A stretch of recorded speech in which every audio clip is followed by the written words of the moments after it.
Yo, welcome back. You're tuned in to the Zira Culture Podcast, Season 3, Episode 4.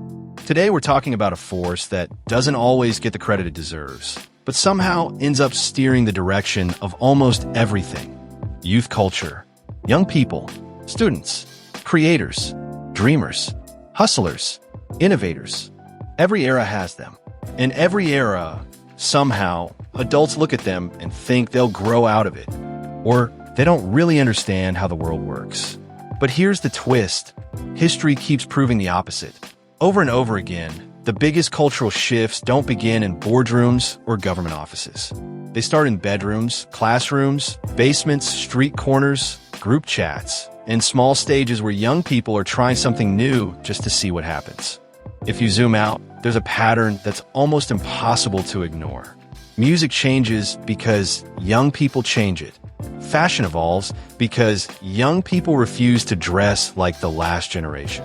Language morphs because young people invent slang that eventually becomes normal speech.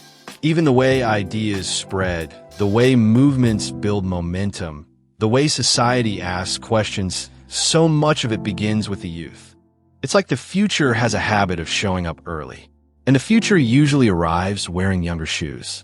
So let's set the scene. Picture culture as this living thing, always moving. Some people are trying to protect what already exists. They're guarding tradition, stability, and the familiar rules that keep things from falling apart.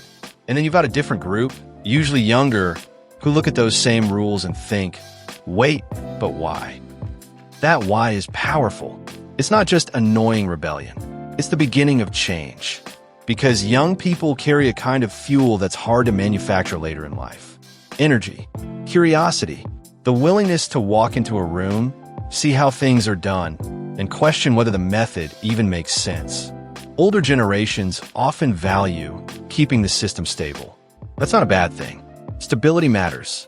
But youth culture often exists to test that stability, to press on it, to see where it's strong and where it's outdated. And that tension, that push and pull between tradition and innovation, is basically how culture evolves. If nobody challenged the usual way of doing things, society would just sit still. It would freeze. No new language, no new art, no new thinking, just a loop. But young voices don't usually accept the loop. They disrupt it. Now, let's talk about creativity, because this is one of the clearest places you can see youth culture at work. Look at music. Not just what's popular, but how it's made. The most exciting sounds aren't usually coming from people trying to recreate the past perfectly. They're coming from younger artists experimenting in real time, mashing genres together, pulling from different cultures, flipping a familiar rhythm, using technology in weird ways, breaking all the rules that used to define what a song is supposed to be. And the funny part is when people hear something new, the first reaction is often, that's not real music, or that's too different. But creativity loves that moment. Creativity thrives where boundaries get stretched. Rebellion, when it's aimed at expression, becomes a laboratory. Young people step into that lab almost naturally. A scientist might explain it like this. Innovation happens when you explore beyond existing patterns. When you stop repeating what you already know and start trying combinations you can't predict. And that's what young minds do so well. They're usually less afraid of looking strange, less afraid of being the only one doing something, less afraid of getting judged for trying. They'll test a weird idea just because it's interesting. And sometimes that weird idea becomes the next global wave. Something that starts off sounding wrong slowly becomes so normal that a few years later, you can't even imagine culture without it. Now here's where things get even more intense. This generation isn't just creative. This generation is connected. They grew up with the internet the way previous generations grew up with television or radio or newspapers. For many young people today, the world has always been a network. That changes everything about what youth culture can do. Think about it. A teenager can learn business strategies on YouTube. They can learn how to code from free online classes. They can study design, editing, marketing, storytelling, and music production without stepping into a traditional classroom at all. And then they can actually use those skills immediately. Not someday, not after getting permission, not after waiting for a gatekeeper to open a door. They can start a brand from their phone. They can build an audience from their bedroom. They can record something at midnight, upload it, and wake up to comment from the other side of the planet. That's a different kind of power than older generations had at the same age. Before, if you wanted the world to hear you, you usually needed an institution behind you.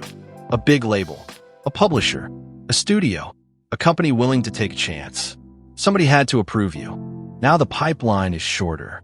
Creativity can go straight from the mind to the internet to the world. A bedroom studio can compete with a major platform if the idea hits the right nerve. And when youth culture moves at internet speed, society feels it faster. Trends spread faster, yes, but so do messages, beliefs, and movements. Which brings us to the part people don't always want to talk about: responsibility. Because if youth culture only shaped what people wear or what songs are popular, that would be simple. But youth culture doesn't stop at trends. Youth culture shapes values. The conversations young people choose to have today don't disappear tomorrow. They echo. They become the foundation for what's considered normal, acceptable, or important in the next decade. The music, the slang, the social debates, the jokes, the memes, the art, the online movements. Those aren't just distractions. They become cultural evidence. They become the fingerprints a generation leaves on the future. Every generation leaves fingerprints. The youth of today are leaving theirs right now. Sometimes loudly, sometimes quietly, sometimes before anyone even realizes it's happening. So as we close this out, I want you to sit with one thought. There's a pattern that researchers and historians keep noticing. In a huge number of the world's biggest cultural revolutions, the first spark comes from people under 30. Young thinkers tend to explore first. They go into cultural territory that the rest of society hasn't accepted yet. They test new ideas while everyone else is still deciding whether the idea is even safe to talk about. And it makes sense when you think about it. Youth often experiments because curiosity outruns fear. It's like nature wired young people to explore the unknown, while older generations play a different role, stabilizing, maintaining, protecting what works. That's the push and pull that moves culture forward. Explorers on one side, guardians on the other. Some youth-driven ideas fail, and that's part of the process. But some ideas don't just succeed, they reshape everything. They become the new normal. They become the world. That's episode 4 of season 3. Next episode, we're stepping into something controversial and complicated: cancel culture. Is it accountability? Is it punishment? Is it justice? Or is it something messier than any of those labels? We'll unpack it in the next conversation. Until then, stay curious, stay creative, and stay connected to the culture. This has been a Zira Culture Podcast. Catch you in the next episode.